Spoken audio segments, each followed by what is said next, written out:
We turn now to President Trump's agenda. He returned to the lectern in the White House press room this evening to give a COVID update.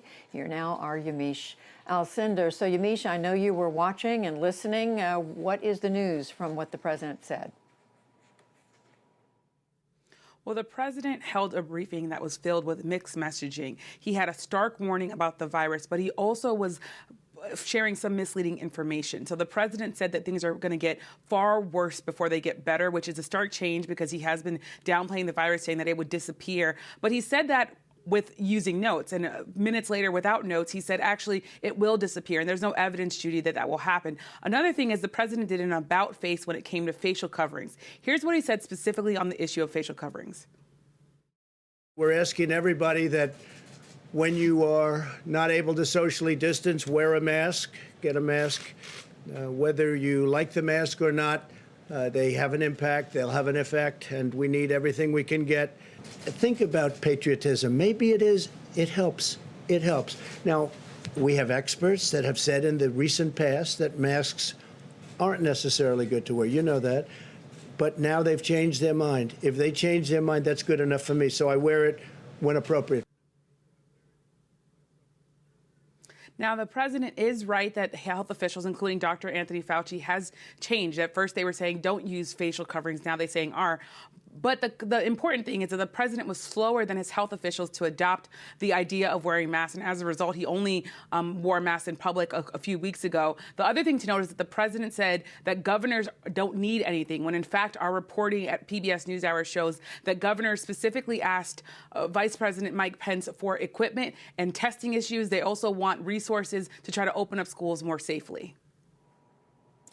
Now, separately, Yamiche, another issue, we've been reporting on the Trump administration sending federal agents into Portland, Oregon to deal with protests there and some violence. What are you learning about that tonight?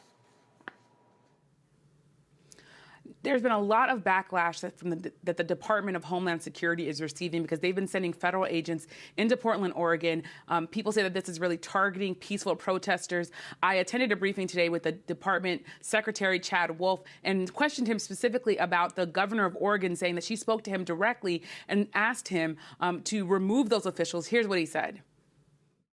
Well, what I would say is if you did your job from a local perspective, we wouldn't be there. Just like we're not in any other city with this type of deployment force having to protect other courthouses. The fact that we are there is because local officials are not taking action. They are not protecting, they're not helping to address the situation. I think that is the key difference.